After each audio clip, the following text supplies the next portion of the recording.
coming up to session 4, ladies and gentlemen, focusing on the rise of convergent commerce in Asia's e-commerce landscape. Right, so as we know that e-commerce continues to grow, integrating both online and offline platform is essential to deliver a personalized experience.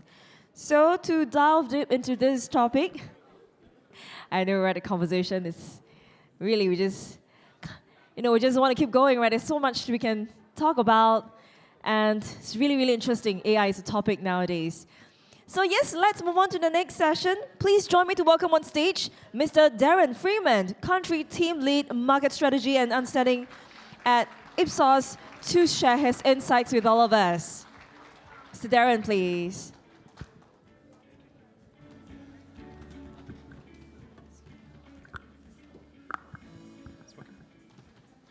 Hi, hello, good afternoon, everyone. My name's Darren. I'm here to represent a global research consultancy company called Ipsos. And I think my presentation is going to be a little bit different than the other sharings from today, and probably tomorrow as well. But I don't apologize for that. Hopefully it's unique, it's different, and you learn something a bit new as well. So I'm going to be focusing on something called convergent commerce, but from a very different lens, from a very different angle, the human. Now, the reason for that, of course, is we want to understand what really matters to e-commerce shoppers from a human perspective. Do we truly understand people, what they go through, what motivates them, what are their needs, and their expectations as they go through that e-commerce or digital journey? And when I'm talking about humans, I am not talking about Donald only. I am talking about everybody else except for Donald, just to be very clear. The other reason about talking about humans in the same breath as technology is because there is this natural or organic tension between tech and humans. There are a certain proportion of us who believe that technical progress is having a negative impact on our lives in a certain way.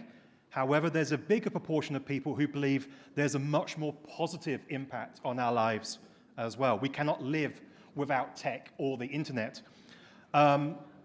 And as a half-joking data point, I also wanted to mention this particular stat that I got from the Ipsos world as well.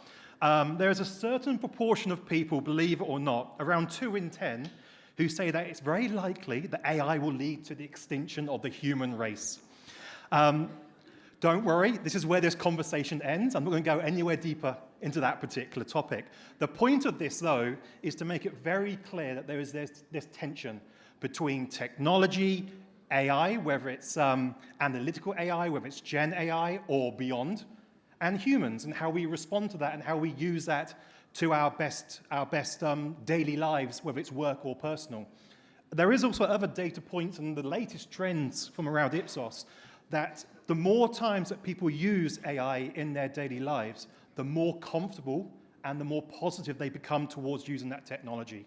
So at the moment, based on the lady from Google a little while ago, said there was this FOMO emotion that came out, and there's this fear. Absolutely true. When we did the same survey a year ago, 18 months ago, there was a massive fear from everybody in every market about AI because we did not know. We wasn't sure what impact it was going to have and how we were going to use it. We've now got the latest trend data to prove that when humans start to use AI in their daily lives, the positive sentiment increases by a huge amount. And that's only going to increase the more times that we use it. So what else do people tell us about tech and AI as well? Well, first of all, they do not want to be manipulated by tech and AI. They don't want to be manipulated. They don't want to feel like they're being manipulated. Very, very important. Instead, what they want tech and AI to have an impact on is they want it to be useful to their lives. They want it to be helpful. They want to be connected. And that's the other universal truth or tension between tech and people as well, is that tech can separate people, whereas it should really be a connection point between humans and people as well. And actually, that's quite a serious social point here in Singapore, specifically amongst the younger generation. Communities, very same thing as well. They want to use the tech platforms from a community's point of view as well. Thank you. And then the last word is empathy. And to me, this is the most important word that people have told us about utilizing and leveraging tech and AI in their lives. Empathy. They want to feel empathetic from using tech. Now, what do we mean by empathy exactly? It's a very simple word. It's a very short word. It should be quite an easy understanding. But it basically means, do we know what's important to people in whatever context that we're talking about? Do we know what's important to people in terms of their needs, their expectations, their demands, their occasions, and so on as well? And just as importantly, how can your brand, your platform, your service have an additional impact, a positive influence upon their lives as well? That's what empathy is.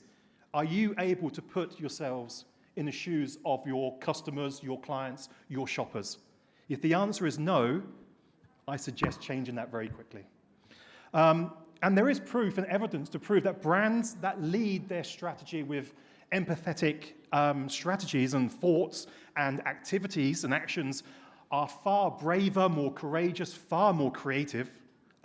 Trust me on that one. And it's also long-term. Empathy is not a one-off thing. It is a long-term commitment as well. And we do have business proof behind that. We know for a fact that empathy pays back.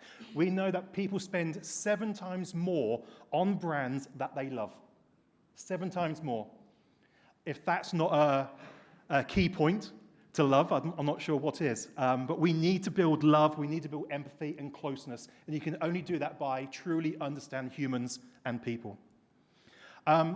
And empathy is even more important, even greater amongst those who are younger and based here in our region as well. 7 in 10 people overall say they will buy brands that reflects who they are, reflects their own personal values. Again, that's another dimension of empathy, and that's far more prevalent amongst the younger generations and indeed people who are based in this region as well. So just to sum up this first section of my presentation, obviously tech is king, AI is king and will become an even greater king in the months and years to come.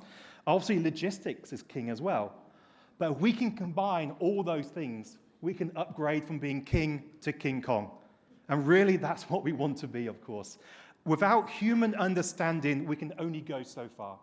So we really truly need to have human understanding as part of our jobs. Whether it's you as an individual, your team, or your organization, if you are making decisions or implementing actions or resolving issues without truly understanding the human element behind that, there's a good chance it may not be as successful as it could have been. And with that, of course, is obviously the role that we play, Ipsos plays around the world as well. We have literally thousands, if not tens of thousands of points of view, white papers and thought leadership papers on every topic imaginable, including AI, by the way, as well. Now, we have listed some here in terms of commerce and e-commerce, the morphing store as well, which I've taken some inspiration from for the rest of my presentation. Understatement of the year. Commerce is and will be evolving rapidly. Obviously, I remember a time, as you can tell by the few grey hairs in my beard, I remember a time when bricks and mortar was all there was. I remember having to walk a very long way in my village to the next town to even buy something. And they were very siloed. There was nothing online, nothing digital. It was bricks and mortar. And if it wasn't in the store, you didn't get it. It was that simple. Simple life. Then there was omnichannel, and that has been a buzzword for a long time, of course, as well. But even now, the word omnichannel does not do the world justice. Omnichannel has now evolved into something that we now call convergent commerce, of course, as well, where really there is no silos, and it isn't really brand-led, but rather it's tech-led. And it's technology that's having that huge impact upon commerce, whether it's E or not E. And I suppose the other trends that we're seeing also recently, but in recent years as well, and I think COVID had a big role to play in the acceleration of these trends, of course, as well, but it was also happening before that as well, is that we do see digital commerce channels being fragmented, they're expanding, there's a lot more, there's specialist e-commerce sites out there now as well, and of course the journey is no longer linear. Every tech company that I've worked with in the last 21 years in this region has had some sort of philosophy or framework behind a shopper journey or an e-commerce journey. It used to be linear from 1 to 10, and that was it. That is not the truth at all anymore, obviously. In fact, Google has or had a framework called the messy middle, I think which happened just before COVID. And again, that's a really good kind of description of what we're seeing here, where the journey is not linear, but people go back and forth, they go to different sites, they go offline, they go online whilst they're in the store. And so they're able to be in control. And to me, that's the key point here as well, is that are we now in control? Or is it the shopper? Is it the consumer? Is it the person who's now buying the things that we're trying to sell to them? And that's absolutely true. So yes, it's tech-led, but it's still consumers who are now in total control of their own commerce and shopping ecosystems, no matter where they're based.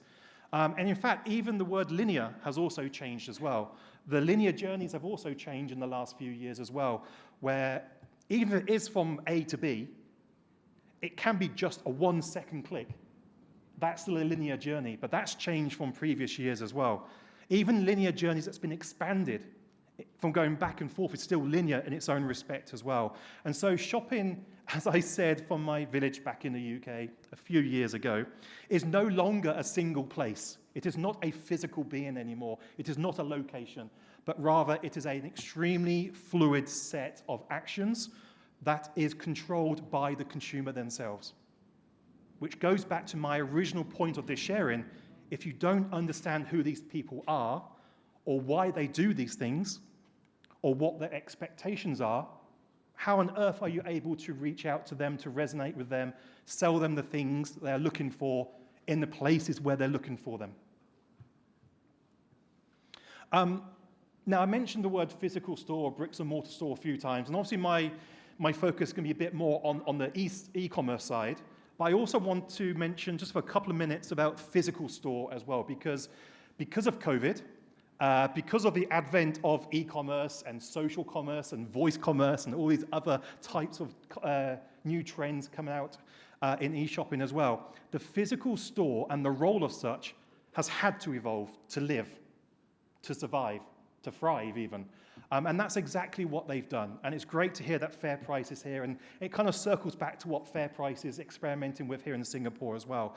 But obviously the reports of the death of a bricks and mortar store are greatly exaggerated. I think we can see that in every market. But they have had to evolve, and now they've evolved to be a critical part of a seamless shopper ecosystem. And it's no longer silos, but now it's all kind of seamless and joint together. And that's really the role that they play. And I won't go through all the details in this particular table. You can probably read it quicker than I can say it out loud. But going from right to left just very quickly, obviously the physical stores have an advantage in terms of the human element straight away. They're able to leverage all of the 5 senses, whatever that might be. And you know, we have different examples of that around the world, including this region and in Singapore as well. They're able to have that community feel. They're able to be more experiential in terms of those 5 senses as well. They're able to enable discovery, demonstration, be more tangible. They're able to allow physical touch in addition to all the other 5 senses as well. And of course, a lot of companies have now evolved to be on the logistical side as well. They've become fulfillment centers. They've become part of the infrastructure for the e-commerce brands and platforms as well. They're there now to be pickup, to be delivered to, for after-sales service as well. I used to live in Taipei for about 10 years before I came to Singapore a couple of years ago, and the 7-Elevens there, which is next door to a Family Mart, which is next door to another CVS on every street, every of those stores you could go to and pick up what you wanted that you brought from an e-commerce site. You could take it back and complain, I don't want it anymore. Very, very easy, extremely convenient, and they've made themselves invaluable to the overall shopping ecosystem. And so they've evolved, and now they thrive, and that's the way forward. And there's some examples of that. I won't go into too much detail, but there's obviously some examples from the functional experience and the human roles of the bricks and mortar store that they've experimented with in this region and beyond, of course, as well. There is a thought leadership paper there called The Morphin Store that you are very welcome, and I should say Google.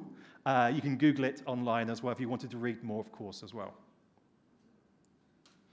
The one last thing I want to mention about bricks and mortar store is that we know for a fact that they haven't stopped.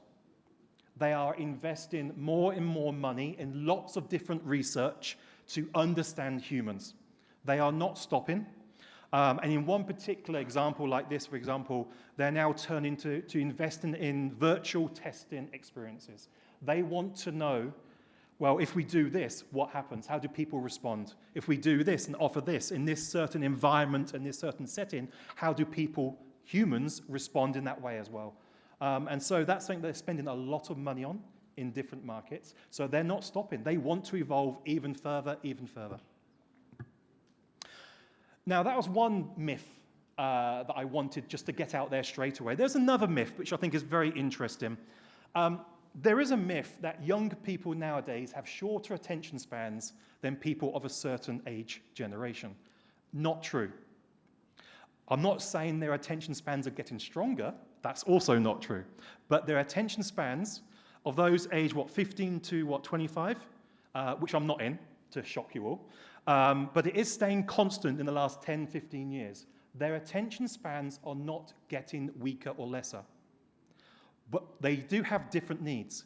They are demanding to be entertained. No matter whether it's gaming or shopping or whatever sense of activity they do in their daily lives, they're now wanting to be entertained in more the shorter form, yes, but visually, orderly, but just to be entertained.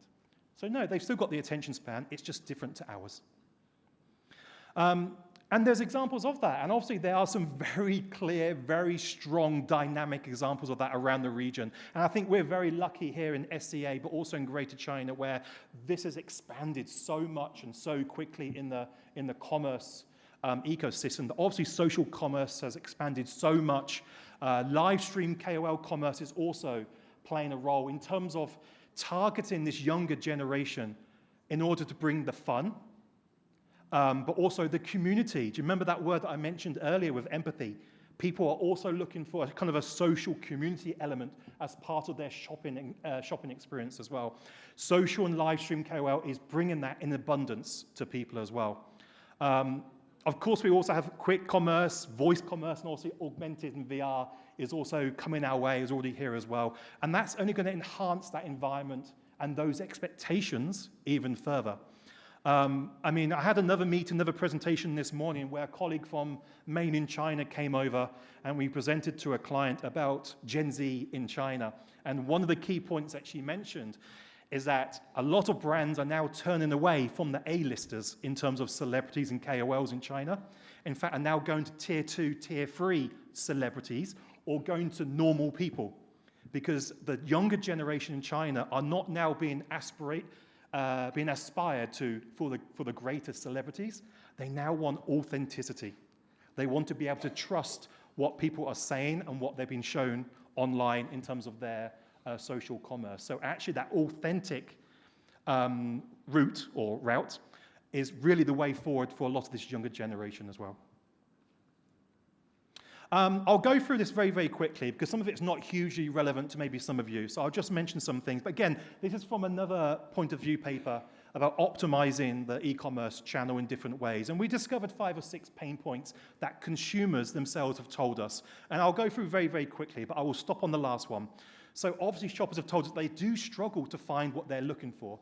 Now maybe AI search is going to help with that to be more specific, more exact, and perhaps even quicker than the general search filters that we're used to at the moment. But they are demanding transparency and authenticity at the same time as well. So there's that fine balance. They do have trouble deciding if a product is right for them or not. And on e-commerce, of course, and we talk about sight unseen, I mean, that's a bit of a fear, human fear right there for e-commerce. But of course, touch untouched is another fear, of course, from buying online as well. And so a way to overcome that, of course, is the use of visuals, videos, different details of features, but also reviews from other authentic real-life purchasers as well. and indeed how the business themselves responds to that particular inquiry as well from the shopper. They want to compare. Years ago, websites would have said, well, this is our price, take it or leave it. Or be more effort, take more time to go to other websites to compare our price and products to other websites. Now that's not what shoppers want. They want to have that convenience, that speed, and that confidence to say, well, if you're that confident about your prices, you compare for me. And now that's what they're demanding. They want those prices completely lined up and compared on each individual website. The last one is definitely about logistics and infrastructure and the ecosystem. And like I said, all these pain points are different types of pain points, but they're all coming from humans, coming from people that tell us something. Shoppers want options about delivery and pickup options. I think that's pretty obvious.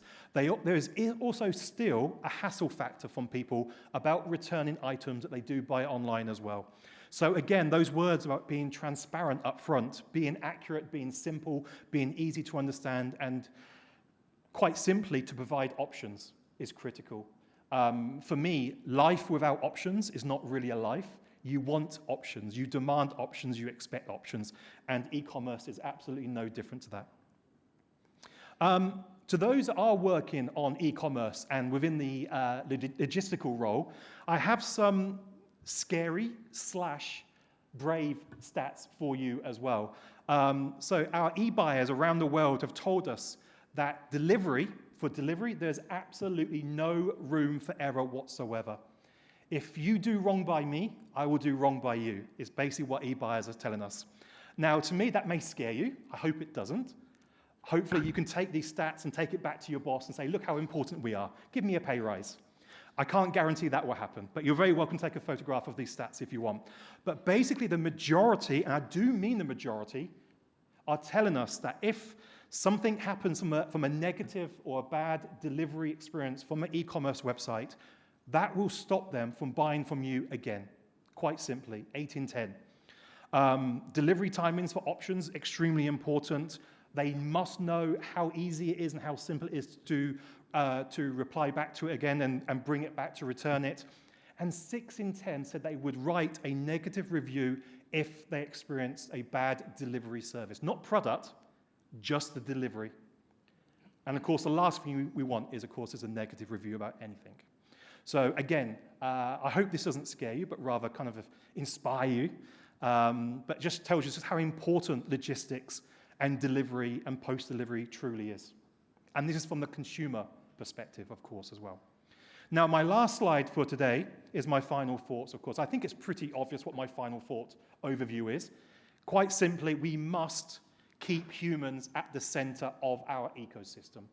Something I call tech plus HI, human intelligence. I think as the panel just mentioned about AI is not perfect. It's a long way from being perfect. Maybe it never will be perfect, 100%. So then you've got to have that human intelligence overlaid into how we enable tech or AI or logistics as well. It can't just be those functional things. We've got to utilize all of our knowledge and experience in the room and our understanding of consumers and shoppers at the same time as well. And just very quickly, obviously those pain points I've just gone through, obviously we need to understand them, we need to address them, they must be resolved. Are we already doing this? For those who are working within the convergence commerce industry, are we really honestly having empathy overlaid with that? With every decision that we make, are we tailoring this empathy to different shoppers? Or are we doing it to everyone in the same way, in the same manner?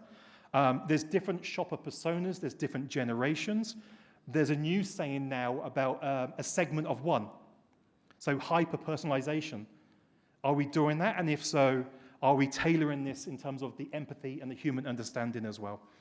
Now that the convergence commerce is now shopper-led, that's critical, even more so than ever before.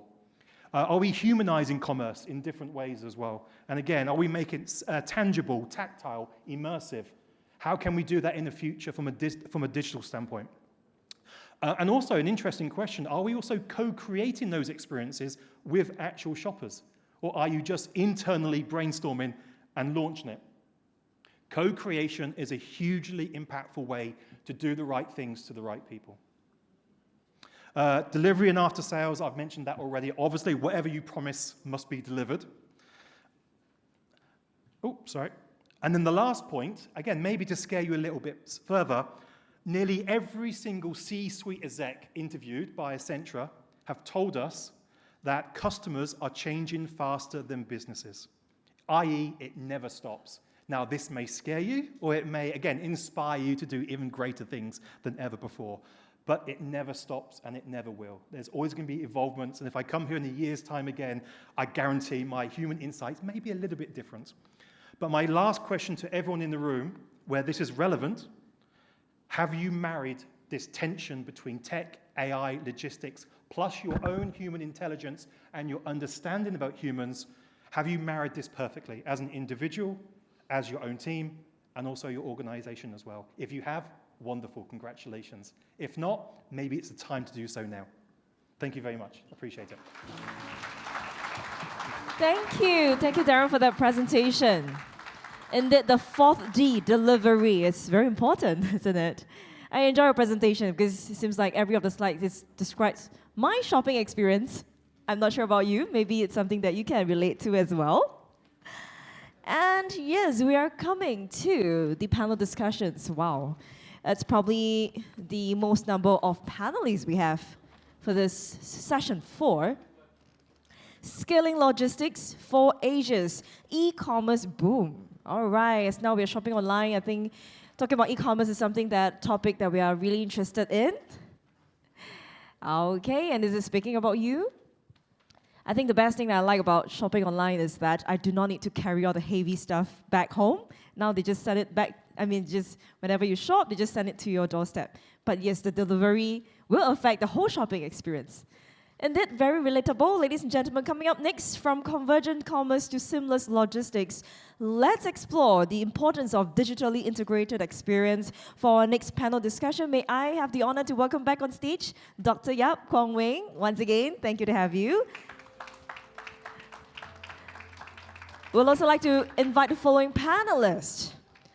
Ms. Soumya Mahapatra, Senior Client Officer, Ipsos. Round of applause, please. Mr. Rohit Sathe, VP, Global Procurement. Mr. Rohit, please. It's from Man and Hummel. All right, and next we have Dr. Navin Banagar, CEO, Y3 Technologies, CTO, YCH Group. Welcome. Next we have Mr. Lai Changwen, CEO, Ninja Van. Let's welcome Mr. Mahesh Nilakanthan, Industry Advisor, Microsoft. Last but not least, let's welcome on stage Mr. Udara Fernando, Chief Information Officer, Gil Capita. Welcome them on stage.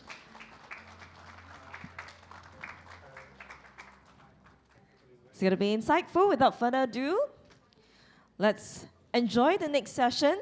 I'm sure there's a lot of takeaway. All right, over to you, Dr. Yap. Yes, we are back again, this time round again, very exciting panel up front, e-commerce panel. As you can see, this is a very enhanced panel. Why? Because we have got people, experts actually from market research, procurement, technology, and of course, without fail, Ninja Van, everybody knows them, and Microsoft, and also we have a CIO in-house also as well. So we have got CTO, CIO, co-founder, all of them right here, right smack in our conference today. So warm welcome to all our panelists today, please.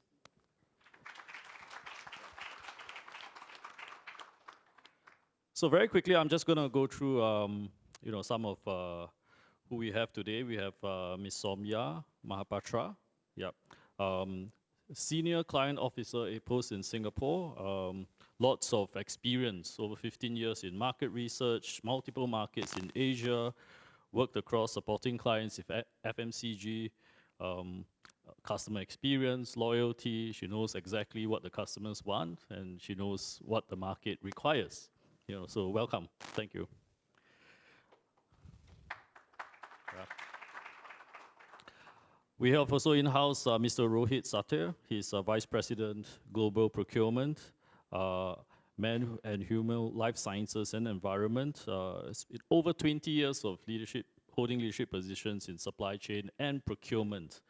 And certainly has a lot of experience in even the private equity advancements and also in the areas of transformation. And I think your career has been truly global. We certainly like to hear a lot of your insights on how e-commerce is going on. Yeah, welcome. Dr. Naveen, he's a group CTO for YCH, and he's also the CEO of Y3 Technologies, a subsidiary of YCH.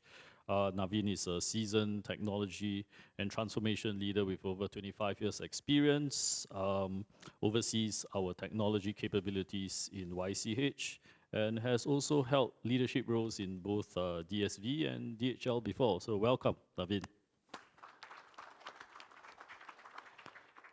Mr. Lai Chang-wen, he's the CEO and co-founder of NinjaVan, Southeast Asia's leading technology-enabled logistics company.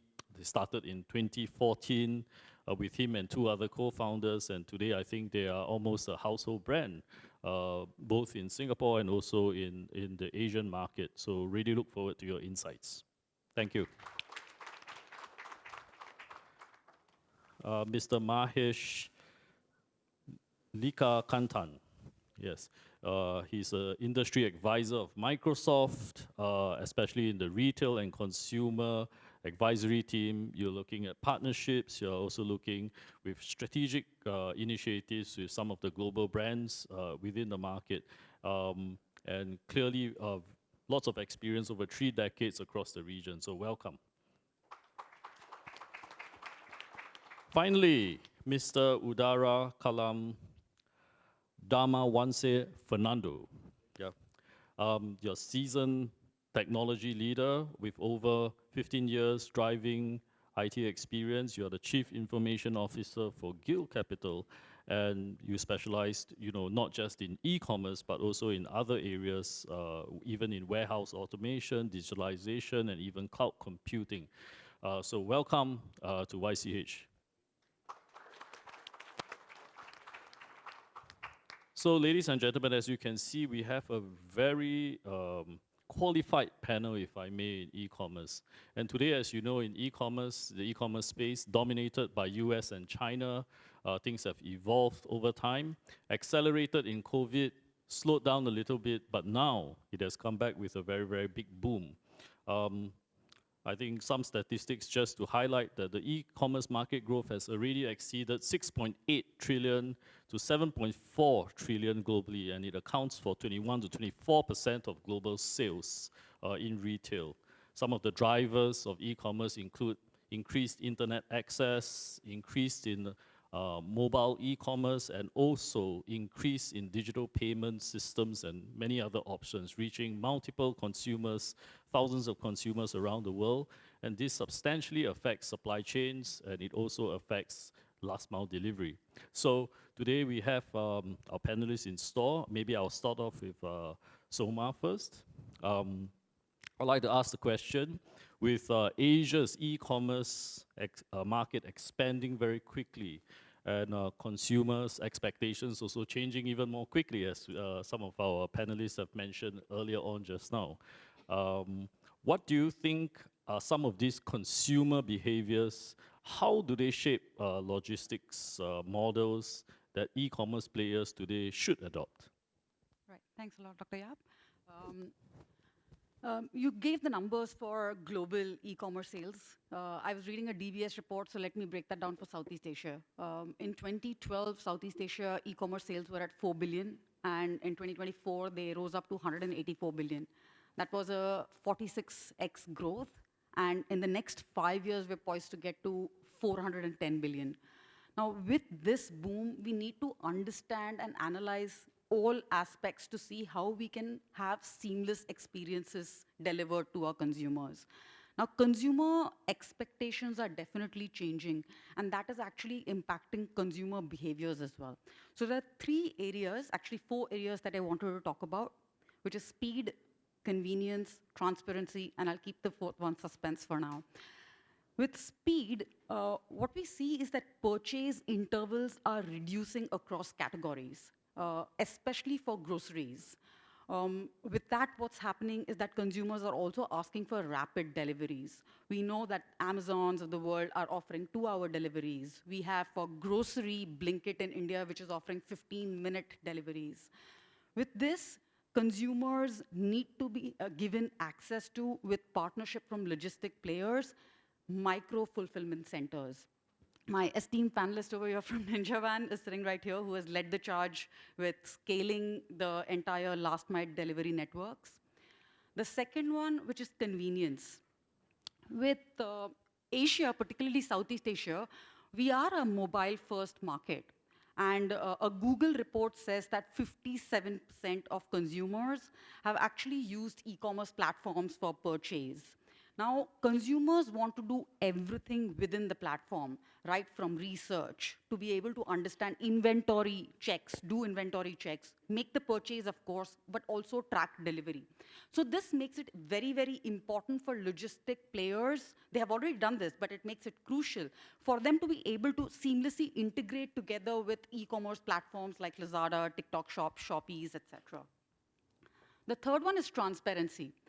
When online e-commerce started, people used to make small ticket purchases, but that's no longer the case anymore. They're making big purchases. They're like buying furniture online. I've heard of cars being bought online. We are buying phones online. When we look at Amazon India specifically, during the sale period, smartphones are the top sold product. Now, with that, consumers themselves are looking to do everything in, they want to have access, for example, to who the logistic partner is going to make the delivery to them. For example, they want to understand where exactly in the entire network is their product currently at, so to be able to track delivery as well. So it becomes very, very necessary for logistics partners to be able to, again, integrate with e-commerce platforms to give real-time data to consumers at every step to make that process trackable. And the fourth pillar, which I would say which has emerged a little more recently, is around sustainability. There is growing environmental awareness, and brands are communicating a lot more about sustainability. Ipsos research, if I remember the data correctly, in APAC, 72% of consumers will try to purchase from brands that act responsibly. So as a result of that, e-commerce players also want to meet these needs of consumers. So they start looking at greener logistics options as well. Logistics players themselves, that's why, are pushed into offering eco-friendly packaging or carbon-neutral delivery systems, all of that in place. Now, all of this adds to the overall cost, yes. So at the moment, it is a differentiator only. But over time, I think it's going to become the norm. So those are the 4 key points I would say are all about consumer behavior, Dr. Yap. Yes, thank you very much, Sobia. You gave a lot of perspective also, I mean, especially about the entire process of how e-commerce is being run, and also with some of the key drivers, as you may, and some of the key levers, if I could, including sustainability. And on that note, I would just like to also talk about the wider environment. You have talked about the process. I'd like to talk about the wider environment right now, and I'd like to move on to Rohit. Maybe you'd like to take this question. We can see from the geopolitical context, disruptions happening and all these up, but e-commerce industry and supply chains are also increasingly coming under scrutiny lately for sustainability, as what you mentioned, and also for resilience within the e-commerce space. Now, from a procurement and global supply chain perspective, what do you think are the potential strategies that company can adopt to ensure both cost efficiency and also responsible standards across the logistics spectrum? Rohit, please. Sure. Thank you. So, resilience means different things to different people. Okay, so let me start by saying what resilience means to me. To me, it's the ability of an organization to thrive through a crisis, not just survive a crisis.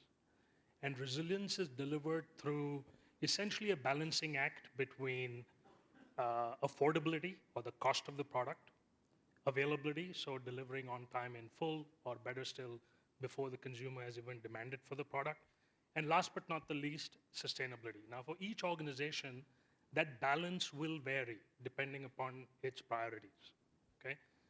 With the exception of Darren's session earlier today, over the last years, when I listen to the topic of resilience, people are almost always talking about nearshoring of supply chains, reshoring of supply chains, rebalancing of supply chains, leveraging technology or AI to predict demand and plan supply. But almost always, with the exception of Darren today, have I ever heard anyone in our community talk about the most important enabler of resiliency, and that is us, the people. It's the talent.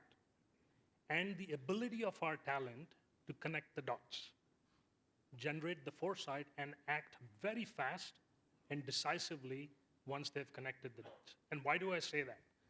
Is prior to moving to Singapore about a year ago, I was the chief supply chain officer of a very unique company, a company called Sunrise Medical. We were the world's largest manufacturers and designers of wheelchairs and mobility devices for the differently able people, and I was the chief supply chain officer there. And three examples that I believe will help you understand a little bit better what I'm talking about is as soon as we heard about the Houthis striking vessels in the canal, the first thing we did was we established a centralized, simple thing, an ocean freight help desk. This was a team of three of my most trusted people. They had full autonomy, full accountability, full responsibility to essentially plan capacity, allocate capacity, prioritize capacity, and communicate centrally to all the customers. Because at that point in time, what's most important for the customer is the reliability of supply. They're willing to wait for a product in times of crisis, but when you make a promise to them, you got to live up to it. And to live up to that promise, to your point, transparency of information is super important, right? Second, what we did was we positioned inventory in our core markets, while majority of our competitors were scaling back spending and holding back cash. I'm not saying we didn't do that, but at the same time, we positioned inventory. Why did we do that? We knew that at some point in time, the lockdowns will come down, will come off.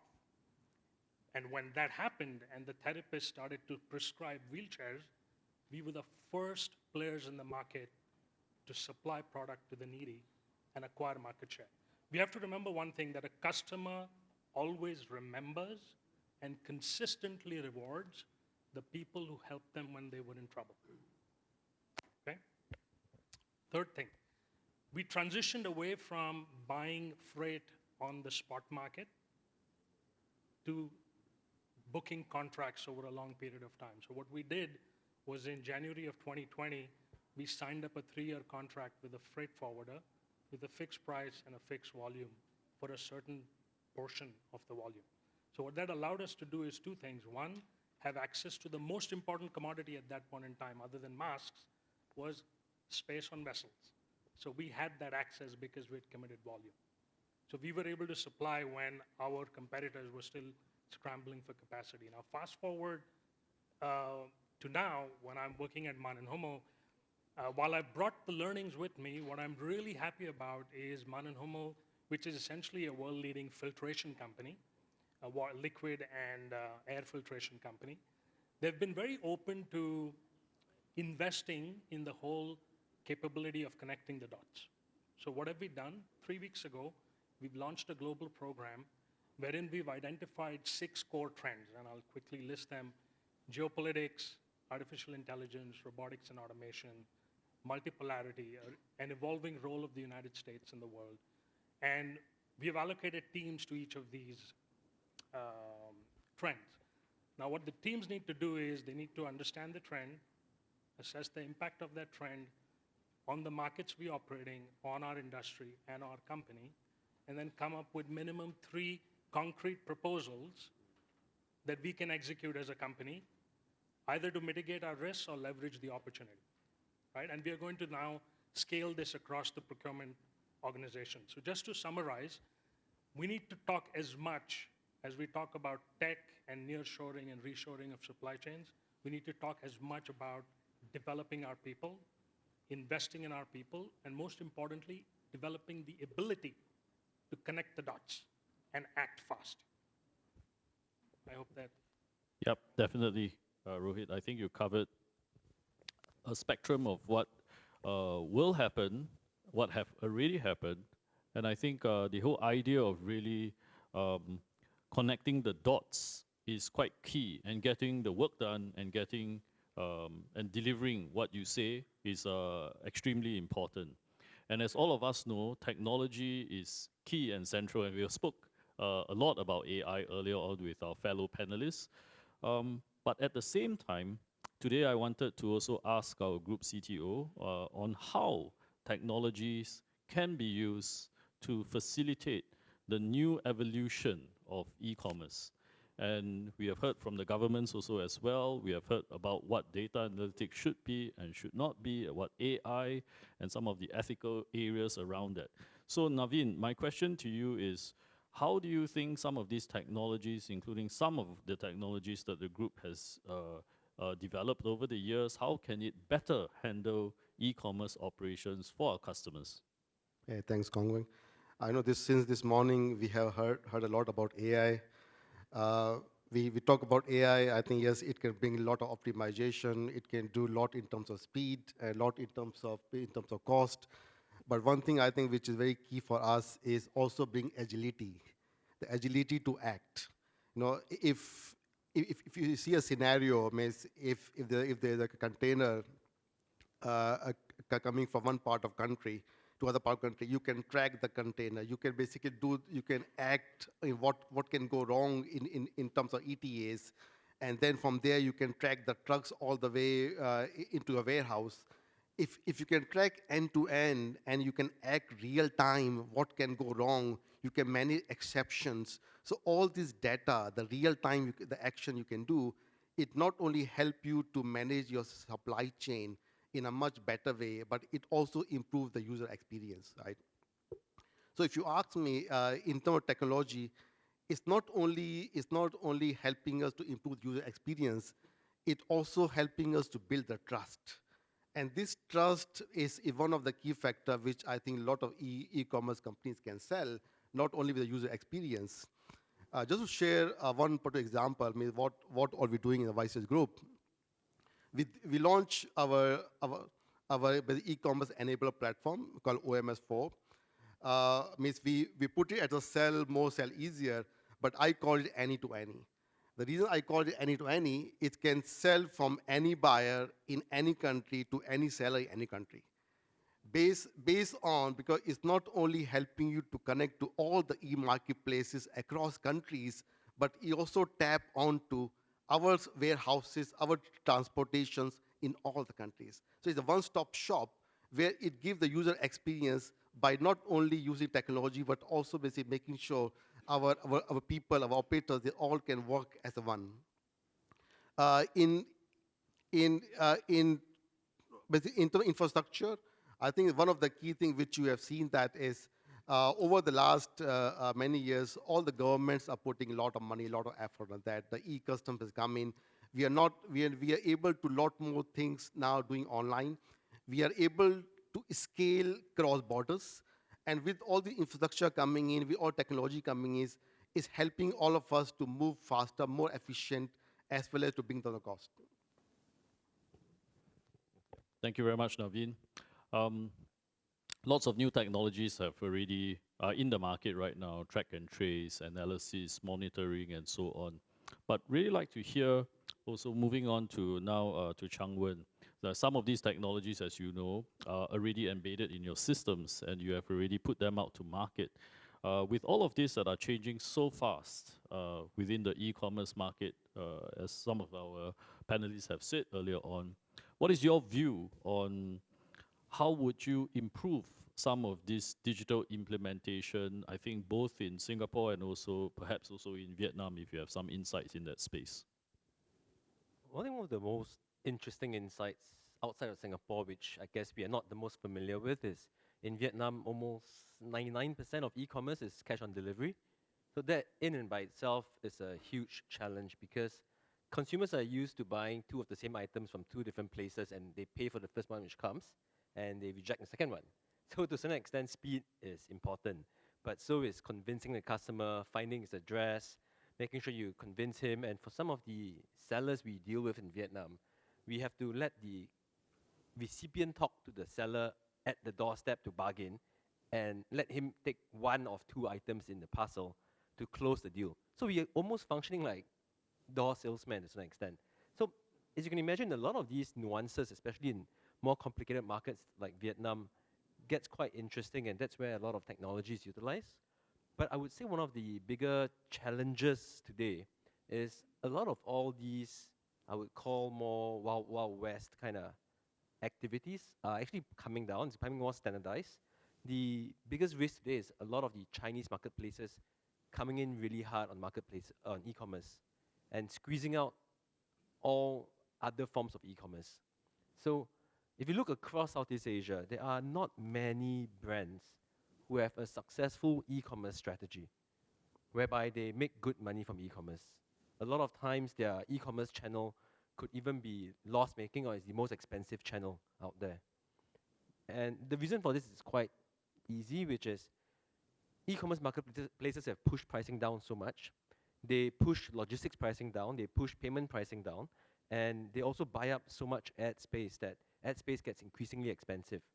For a standalone brand wanting to launch their own brand.com website, it becomes expensive marketing, difficult to get eyeballs. The transaction costs on logistics, on payment gateways are all expensive as well. And they increasingly get edged out where consumers are just very accustomed to downloading 3 apps and they make all their shopping through that app. A brand today which thinks that they can launch an app to make consumers buy from their app will probably not be successful, because there's very high barrier to entry to getting an app. So I think that is where we have thought long and hard about how we can allow a lot of these independent brands to exist, or to rather to coexist, not just on marketplace platforms where they have a reduced brand experience, but also as a standalone website. And I think one of the ways to do that is, at least coming from us, is the first thing you have to do is you have to be extremely realistic about your product. If it is an extremely commoditized product, just go sell it on the marketplace. Don't sell it on your website. It doesn't make sense. If you believe you have a more experiential product, then please focus on your website to make sure that that is an experience. The last thing you're going to do is to copy and paste the same pictures on Shopee, Lazada, TikTok onto your own website. That makes absolutely no sense. Why maintain a website that way? But there are many products which could do with a lot more information, a lot better experience, and we think that's where we support their e-commerce design, and at the same time, we connect the customer experience and expectations to the logistical expectations as well. And I think that's where in Vietnam, Singapore, that's something we help a lot with, which is we help transcend borders on that front. If you are a Singapore brand or a Vietnam brand and you want to launch in a new market, I think the traditional way of doing it would be to find distributors, partners, JV partners, or a warehouse partner. The reality is what you could do is you could do a much simpler market testing, whereby you could do some level of digital marketing, working with influencers, penetrate the market on platforms to a certain extent, marketplaces, test response, and we could do cross-border shipping. Long-term cross-border shipping will be expensive. You have to understand your product if you have the margin to afford it, but you also should provide, I think someone spoke about this previously as well, which is optionality is key. Do not think that all your customers want it the fastest, and hence you have to give a free express service, and either that eats in your margin or you cost into your pricing. Customers are surprising in that sense. Regardless of how much or how willing you are to spend money, some customers like to save $1 on shipping when they're buying a $5 item, but are happy to pay $100 for shipping when they're buying a $10,000 item. My point is it's quite proportionate. The actual shipping fee is not necessarily something which irks people. It is the proportion of the shipping fee to the item price which irks people. And I think what we are seeing is very interesting examples of differentiated pricing for shipping, whereby a customer gets free shipping, but it could be delayed, it could be a self-pickup, all the way to 2-hour delivery but an expensive price. So understanding your product gives you a better idea on who your customers are, and I think providing optionality is key. I think that's where, I mean, at least from Ninja Van's point of view, we come in to bridge the gap with that level of advice, what we've seen work in different brands, different consumer types. As someone said, it's a consumer segment of one to a certain extent. And hence, I think that's where we provide technology to bridge pickup points, cross-border shipping, customs declaration. We also work closely with YCH for some of these as well, even in the B2B side. So extending this to the B2B side, not just consumers, when we work with a lot of brands who are omni-channel, I think what we see as very interesting value add is working with warehouse providers or contract logistics players, but we deploy a lot of AI, not so much in the looking at supply chain because we are not necessarily supply chain experts, but we deploy a lot of AI into our driver fleets. So previously, perhaps you had a B2B contract where it was about getting goods delivered to different types of stores, you had certain timings, but you wish you could take a picture of the shelf. You wish you could tell the driver to say this or to check on that. The reality is when you push this out to a fleet of thousands of drivers, it's probably impossible to ascertain and to make sure that the discipline is maintained on this entire fleet of drivers. I'm sure all of us in logistics are used to that. So we all fall back on commoditization, on standardization. But the way we think about AI is not about AI being extremely clever, extremely smart. We think about AI in a way which allows you to scale complexity. Could you inject more complex activities across a standardized fleet of 10,000 drivers? How can AI assist with that? So AI is not doing something a human cannot do. A human can do it, but do you have enough humans to remind these humans at a scale of 1,000 or 10,000? I think that's where it gets more complicated. And this is where actually we see AI really having the right developmental stage at this point in time. It is not the smartest thing out there. It is not machine learning, which I think many times we get it confused with generative AI. It is generative AI looking at unstructured data or file formats or instructions, looking at some level of pattern recognition, but simple ones, and being able to, at the right point in time, remind the right driver to do the right thing and make sure that a simple task is done, even though that may differ on every stop of his route, on every vehicle of the fleet. So I think these are just examples of how we are deploying AI into improving the experience, and it's something which is giving us a lot of confidence in driving our B2B transport business further. Because it is one thing to run a fleet of 10,000 trucks. It is another thing to run 10,000 unique trucks, uniquely trained for unique situations. And I think that's something we are highly focused on today. Thank you. Thank you for your insights.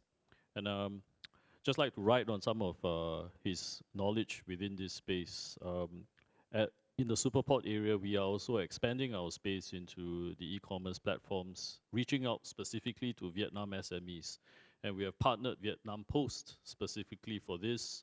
We'll be launching our platform in conjunction also with Visa. And we certainly would welcome all sorts of capabilities, especially in our last mile delivery, where customized experiences can be created, especially through AI, data analytics, and so on. But we are very keen and very bullish about the way how it would be able to develop more inclusivity within the supply chain process.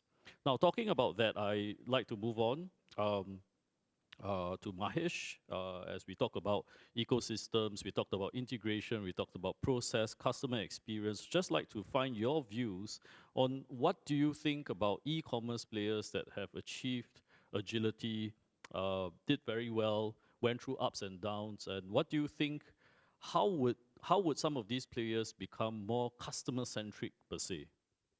So, first of all, thank you for inviting me and happy to be part of the panel. So a couple of things I'll probably share in context. Okay?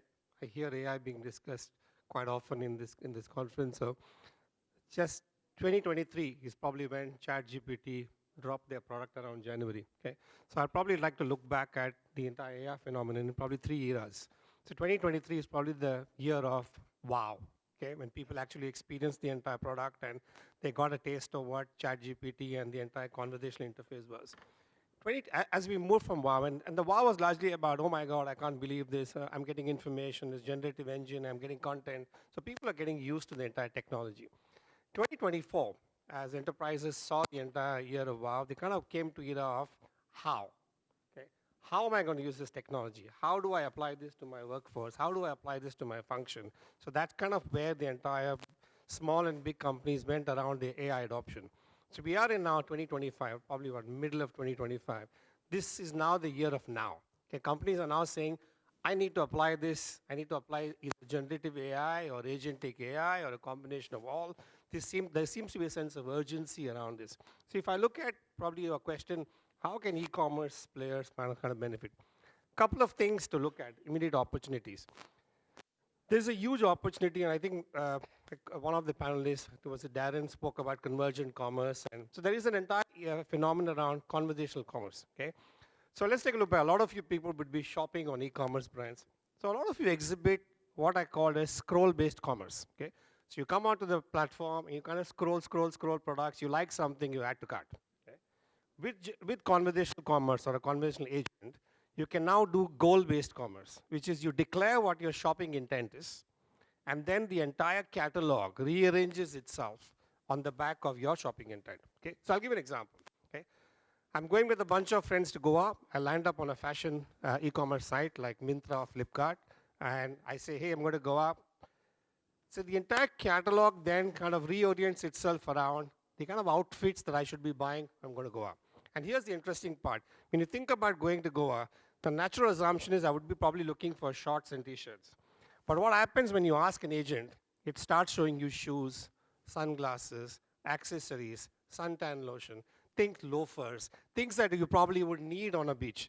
Likewise, I'm going for an Indian wedding. What should I be wearing? Okay? The entire catalog changes. But the interesting thing about this entire chat assistant or shopping assistant, it doesn't need years and years of training data.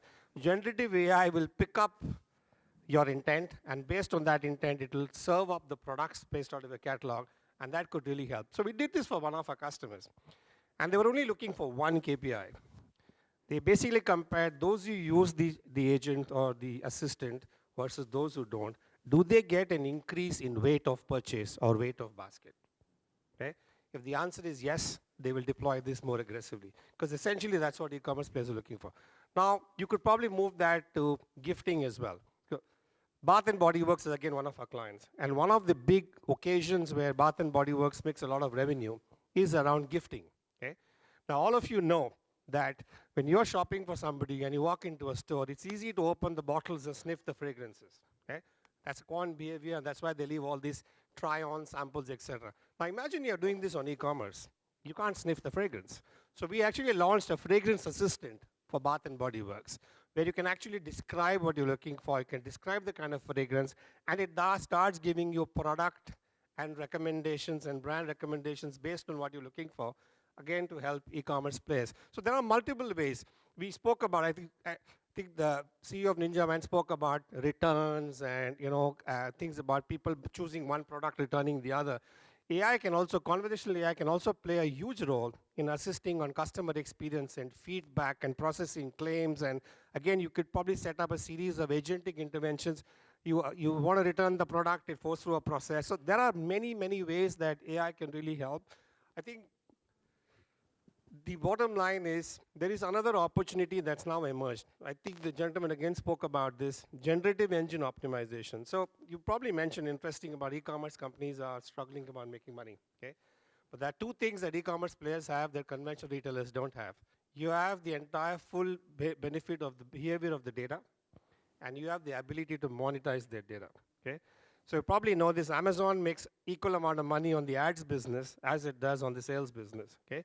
So if you create an agent, you can start monetizing your users' data. You can start monetizing your behavior. You can start serving recommendations. That's another way that probably can make money and be more profitable. Thank you. Thank you. I think you've covered really very much the customer's perspective on how to make things better using AI, and also within the areas of how to scale up. And on this note, I would like to move on to Udara. Udara, now we've spoken a lot, we've covered lots, across our panel here, from procurement to market research to technology, customer perspectives, operations even, and I'll just like to come down to the part, really about scaling up of operations. So in your view, you have managed quite a lot of e-commerce operations, a lot of projects within this space. From a CIO perspective, how do you think e-commerce development would be for companies, and how can they continuously improve as they scale up? So let me start off with all the other speeches were from not from the end user. So let me go from an end user point of view. Yeah. So we are a brand company. We have brands. We bring in brands. We create new companies. So whatever was earlier told by all the panelists, as well as I think nailed by our earlier discussion, so they all had one thing in common. Technology is there, but customer is the king. So for us, when we bring in a brand, whether it's a small brand, a massive brand from Europe, like H&M, so we have certain models created how to expand. So we don't have one size fits all. Of course, we start from the front end, then we go back all the way to the back end warehousing. So all this has technology, AI, data, digitalization, all this package, we have different models made for different brands. So from our perspective, we bring in now, last week, for example, we opened one brand in Singapore. It is not an e-commerce brand, but it does well. We did an e-commerce brand a few years back. It's also doing well. Now, convergent commerce is actually e-commerce word. I don't think people use it now. The e-commerce word is actually a very old word. So a customer is looking for something to buy. Yeah? Customer wants to buy from a website, maybe, from an app, maybe, but he also would like to go to a store. Somebody told me 8 to 10 years back, a well-known CEO, that by 2020, all the brands who are doing stores will be closed. Everybody will be in e-commerce. He owes me a bottle of scotch, actually. So what happened was, the customers became, I think the earlier speaker who was doing the presentation was right, 85%, they want the articles to be accurate, on time, and if these aspects, these variables are not met, the customer doesn't care where it's coming from, e-commerce, it's coming from stores, he doesn't care, she doesn't care. So we had to be in a mindset that all these channels are actually ways for the customer to buy. AI will play a major role. It's already playing a major role. We are making hyper-personalization, correct? We personalize the articles to be what you want in the store, in the e-commerce sites. Let's say earlier it was told that even Microsoft is helping us out on this one. So all these technologies will have to work backwards towards logistics also. Now, from my experience, logistics is actually a bit far away in terms of AI adaptation, in terms of, not in Singapore, in Thailand, Indonesia, even 3PL providers like big ones, I can't tell the names, of course. So all this actually has an impact on the way we do the e-commerce, we do our offline commerce, and in order for us to give a personalized item to a customer, if we don't have all this in a process manner, we cannot deliver that item to that certain customer on that day when he wants it. So there's no one model for all. I know that the time is running out. So there's no one model for all. So let's say we have few brands. We have Shopee, we have Lazada, we have Zalora. So we need to make sure that our products are in a way with a partner which can expand across regions. If you're looking at smaller, let's say for example, one country, that's a different idea.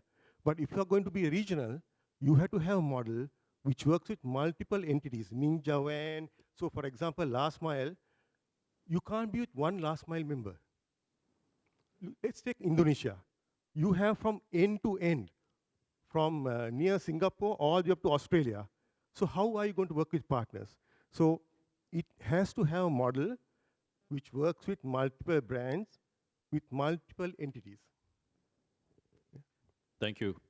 Thank you. I think we have come back to the point on working ecosystem, partnerships, continuously evolving, under the auspices of obviously technology and also meeting customer needs and customer demands. I think that's one of the key biggest challenges that we are all facing, I guess, in the companies that we are in and also in the market also as well. On this note, I would like to very quickly ask the floor if you have any other burning questions that you might have for the panelists. If not, our time is up, actually. So we would like to take the opportunity to thank each and every one of our speakers and our panelists here today for your valuable time and insights. I've learned a lot about e-commerce today and also about the industry. So thank you very much, and a round of applause for all our panelists. Thank you. And then also a round of applause for Dr. Yap for moderating this panel again as well. Insightful, a lot of takeaways, sparking conversations and ideas. And we can keep that continuing. Later on, we have some networking opportunity as well. All right, everyone, do you need a stretch? If you do need to stand up and stretch, please feel free to. I'll give you a minute to do that while we turn over the stage for the next segment, session 5. Yes, do feel free to stand up and stretch if you need to. Yeah, it's too good SG60 buffet lunch that we have for you, right?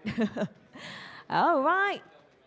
Getting ready. One more session to go. Very, very meaningful with a purpose. The next session, session 5, talking about humanitarian logistics.